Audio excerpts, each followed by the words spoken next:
Hey everyone, welcome back to the channel. If you are into drone photography, you know that getting that perfect, smooth cinematic shot isn't always easy, especially when the sun is blazing.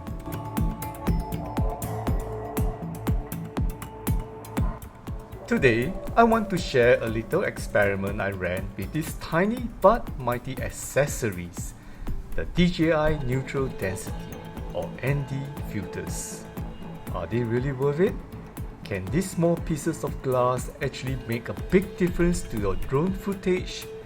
Well, I put them to the test and spoiler alert, the results were pretty impressive. Stick around to see the difference for yourself.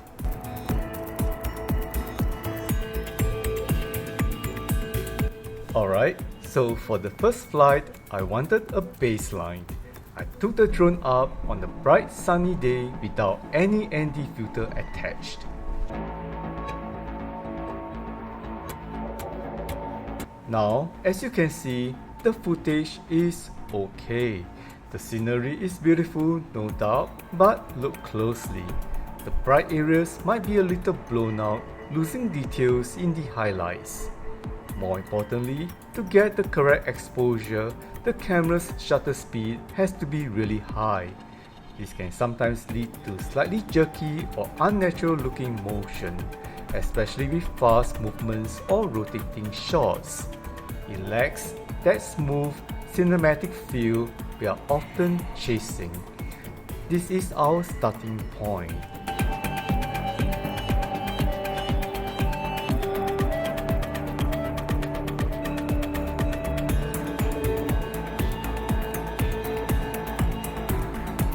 Next up, I pop on this little ND16 filter.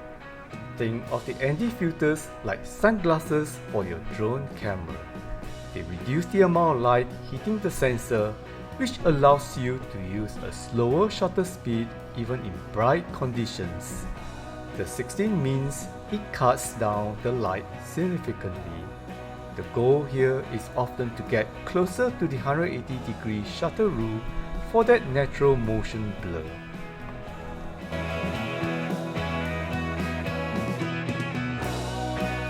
Check out these daylight shots. The exposure is much more balanced, the colors seems richer, and crucially, the motion is smoother.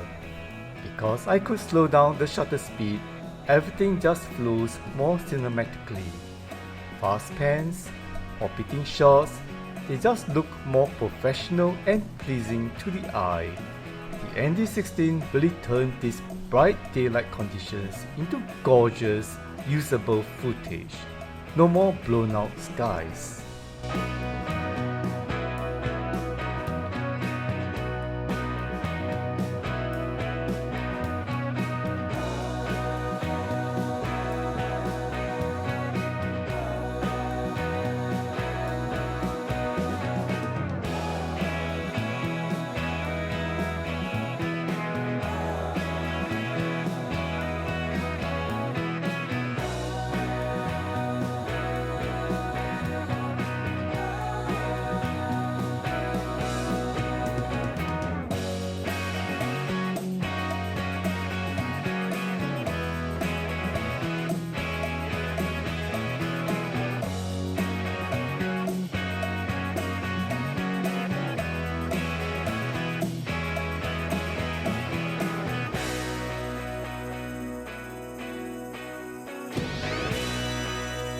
For the final test, I wanted to see what a stronger filter would do.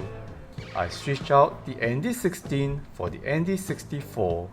This one is considerably darker, cutting even more light. I was curious how this would handle the bright conditions and what kind of look it would create.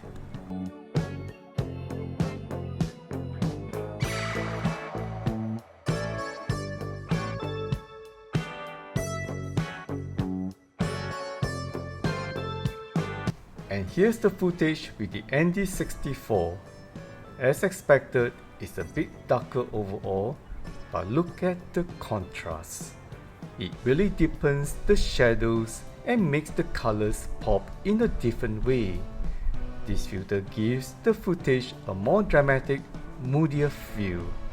It might be perfect for specific scenes or artistic looks where you want that deeper contrast and saturation. While the ND16 was great for general gorgeous daylight, the ND64 offers a distinct stylistic choice, especially useful if it's extremely bright out or you're aiming for very long exposure effects.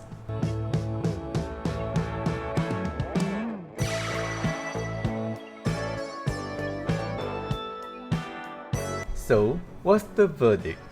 As you saw, the difference is pretty night and day, or rather harsh daylight versus cinematic daylight.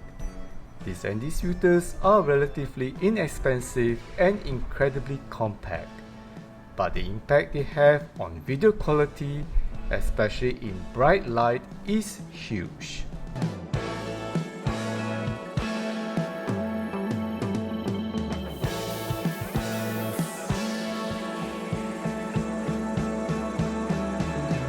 Honestly, they have become my best friend when shooting outdoors. They give you crucial control over your shutter speed, allowing you to achieve that smooth, delightful, and impactful motion blur that separates amateur footage from professional-looking cinematography.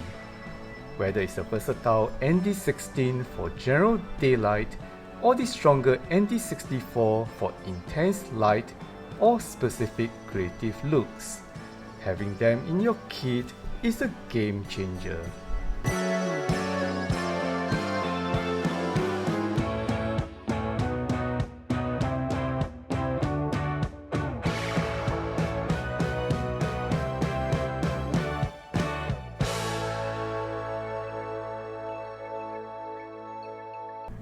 So that was my little experiment with the DJI ND filters.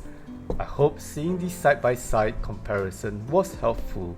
For me, the difference is undeniable, and they are now a permanent part of my drone bag.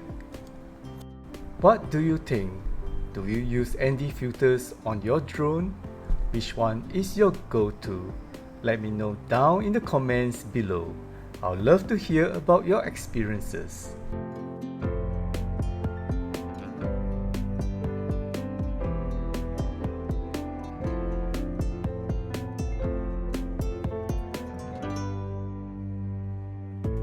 If you enjoyed this video or found it helpful, please give it a thumbs up and consider subscribing for more drone tips, reviews, and adventures. Thanks so much for watching. Fly safe, and I'll catch you in the next one.